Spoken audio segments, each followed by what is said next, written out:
அனைவருக்கும் வணக்கம். தெய்வீக பலன்கள் சேனல் சார்பாக தங்களை அன்புடன் வரவேற்கிறோம். இன்று நம் காணொலியில் காண விரும்புவது மார்கழி மாதத்தில் கட்டாயம் செய்ய வேண்டியவை என்ன என்பதை பற்றி இந்த காணொலியில் பார்க்கலாம். வாருங்கள் காணொலிக்கு செல்லலாம். மறக்காமல் ஒரு சப்ஸ்கிரைப் செய்யவும். பொதுவாக சில மாதங்களில் சில விஷயங்களை செய்யக்கூடாது என பெரியோர்கள் சொல்லி வைத்துள்ளார்கள். அதிலும் குறிப்பாக இந்த மார்கழி மாதத்தில் என்ன செய்ய வேண்டும் என்ன செய்யக்கூடாது என்று தெரிந்து வைத்து கொள்ள வேண்டும். இந்த மார்கழி மாதம் பீடை மாதம் என்றும் அந்த மாதத்தில் எந்தவித நல்ல விஷயங்களும் செய்யக்கூடாது என்று பலர் சொல்வதை கேட்டுள்ளீர்கள். ஆனால் மாதங்களில் உயர்ந்த மாதம் என்று பார்த்தால் அது மார்கழி மாதம்தான். கிருஷ்ண பரமாத்மா மாதங்களில் நான் மார்கழியாக இருக்கிறேன் என சொல்லியுள்ளார். அது குறிப்பிடத்தக்கது. அப்படி என்றால் அது எவ்வளவு சிறப்பான மாதமாக இருக்கும் என்பதை தெரிந்து வைத்துக் கொள்ளுங்கள். அப்படிப்பட்ட இந்த மாதத்தில் என்ன செய்ய வேண்டும் என்பதை பற்றி தெரிந்து வைத்துக் கொள்ள வேண்டும். மார்கழி மாதத்தில் அதிகாலைக்கு பிறகு கண்டிப்பாக தூங்கவே கூடாது. அது நம்முடைய மாபெரும் சிக்கலை ஏற்படுத்தும். 4:30 மணிக்கு எல்லாம் கண்டிப்பாக குளிக்க வேண்டிய மாதம்தான் மார்கழி மாதம். ஏனென்றால் அந்த நேரத்தில் இயற்கையில் இருந்து நமக்கு கிடைக்கக்கூடிய அதீதமான ஆக்சிஜன் சக்தி இந்த உடலுக்கு இந்த ஆண்டு முழுவதும் வேண்டுகிற அளவிற்கு கிடைக்கிறது என கூறியுள்ளது.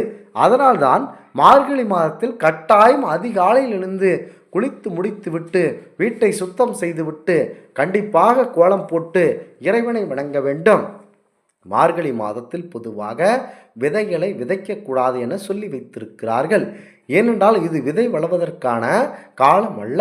அதான் மார்கழி மாதம் விதை விதைத்தால் அந்த விதை சரியான உயிர்த்தன்மை பெற்று வளராமல் போய்விடும் என்பதனாலேயே அதிகமான திருமணங்கள் மார்கழி மாதத்தில் செய்யக்கூடாது என சொல்லி வைத்திருக்கிறார்கள்.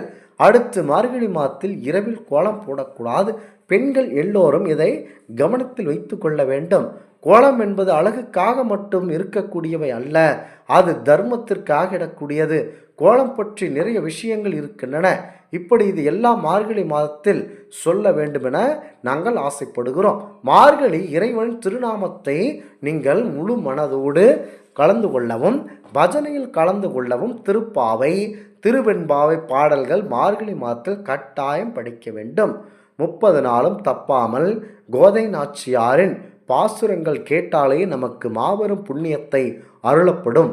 மார்கழி அதாவது மாணிக்க வாசகர் அருளிய செய்த திருப்பாவை திருப்பள்ளி எழுச்சி கட்டாயம் படித்து பக்திக்குரிய மாதமாக பணிவாக இறைவனை சென்று அடைவதற்குரிய மாதம் வைகுண்ட ஏகாதசியும் ஆருத்ரா என்கின்ற திருநாளும் வருகின்ற மாதம் இந்த மார்கழி மாதம். இதையெல்லாம் மகிழ்ச்சியாக புத்துணர்ச்சியாக கொண்டாட இறைவன் நமக்கு அருள் புரிய வேண்டும் என நினைக்க வேண்டும். முக்கியமாக இந்த மாதத்தில் நீங்கள் என்ன செய்ய வேண்டும் என்றால் பரம்பொருள் இறைவனை எதை நினைத்து வழிபட்டாலும் அனைத்தும் நமக்கு நன்மையாகவே இருக்கிறது. தமிழ் மாதங்களில் மார்கழி மாதம் பெருமாள் மற்றும் பிற தெய்வங்களை வழிபாடு செய்வதற்கு மிக சிறந்த மாதமாக இருக்கிறது. இந்த மாதம் 30 நாளும் தொடர்ந்து ஒரு திருப்பாவையும் திருவெண்பாவையும் பாடி பெருமாளையும் சிவபெருமானையும் வழிபாடு செய்யும் போது நிச்சயம் அவர்கள் நினைத்த காரியம் விரைவில் கைகூடி வரும். அந்த வகையில் இந்த ஆண்டு மார்கழி மாதம் மாபெரும் சக்தி வாய்ந்த மாதம் என்பதனால் டிசம்பர் 16ஆம் தேதி அன்று காலை 4:27 மணிக்கு பிறக்க இருக்கிறது. சூரிய பகவான் 9வது ராசியான தனுசு ராசியில் இந்த மாதத்தில் தான் பயணத்தை துவங்குகிறார். மேலும் இந்த மாதத்தில் எந்த ஒரு சுபகாரியங்களும் நிகழ்வது கிடையாது. காரணம் மார்கழி மாதம் முழுக்க முழுக்க இறை வழிபாட்டிற்கு மட்டுமே சமர்ப்பிக்கப்பட வேண்டும் என்பதனால் இந்த மாதத்தில் இறைவனுடைய வழிபாட்டை தாண்டி எந்த ஒரு சுபகாரியங்களையும் செய்யக்கூடாது என்பது இந்த இடத்தில் புலனாக தெரிந்து வைத்து கொள்ள வேண்டும். மார்கழி மாதம் என்றாலேயே அது பரம்பொருள் சிவபெருமானையும் பரம்பொருள் பெருமாளுக்கும் ஏற்ற மாதமாகும். மார்கழி மாதம் என்றாலே அது தெய்வீகம் தவழக்கூடிய மாதம். இந்த மாதத்தில் தெய்வ வழிபாட்டிற்கும் நல்ல அறநெறிகளை பின்பற்றக்கூடிய பக்திமயமான மாதமாகும். அப்படி இருக்க மார்கழி மாதம் எதையெல்லாம் செய்ய வேண்டும் என்பதை மனதில் நாங்கள் கூறியதை மனதில் நினைத்து கொள்ள வேண்டும். மற்ற மாதங்களை காட்டிலும் மார்கழி மாதத்தில் அதிக ஆக்சிஜன் நிறைந்திருக்கும். இதனால் இந்த மாதத்தில் அதிகாலையில் எழுந்து திருவெண்பாவை, திருப்பாவை பாடுவது அல்லது கேட்பது, பஜனை பாடுதல் ஆகியவை மாபெரும் சிறப்பம்சத்தை உங்களுக்கு வழங்க வல்லது. அடுத்ததாக பரம்பொருள் விஷ்ணு பெருமானை நினைத்து கொண்டு எந்த செயலையும் அதிகாலை வேளையில் செய்தால் முக்கியமாக நமக்கு முழு பலன் கிடைக்கும்.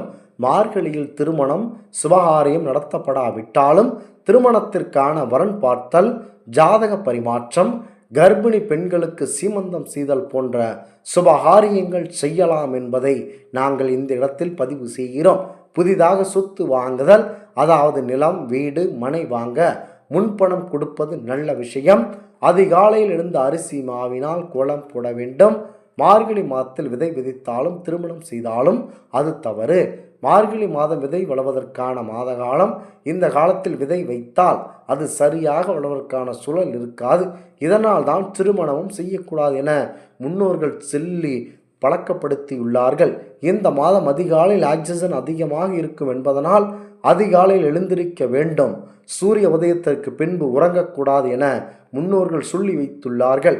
மார்கழி மாதத்தில் புதுமனையில் குடிபுகுதல், வாடகை அல்லது ஒதுக்கி வீடு மாறி செல்லுதல், புதிய அலுவலக கட்டடத்திற்கு மாறுதல் கூடாது.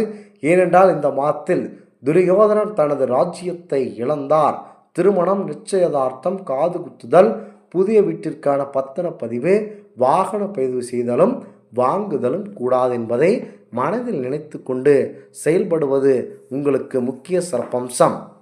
செய்தே ஆக வேண்டும் என்ற கட்டாயத்தில் இருப்பவர்கள் பரம்பொருள் விஷ்ணு பெருமானை முழு உள்ளன்போடு நினைத்து கொண்டு அதிகாலையில் எழுந்து வீட்டை சுத்தபத்தமாக துடைத்து முடித்துவிட்டு வீட்டின் நிலைவாசல் கதவு அல்லது வீட்டு பூஜை அறையில் ஏதேனும் ஒரு நெய் தீபத்தை ஏற்றி வைத்து முழு உள்ளன்போடு பரம்பொருள் விஷ்ணு பெருமானே நீதான் எங்களுக்கு முழு துணை என கூறிக்கொண்டு எந்த தொழிலை தொடங்கினாலும் நீங்கள் வெற்றி பெறலாம். இந்த ஆன்மீக தகவல் உங்களுக்கு பிடித்து இருந்தால் தெய்வீக பலன்கள் சேனலை கண்டிப்பாக சப்ஸ்கிரைப் செய்து கொள்ளவும்.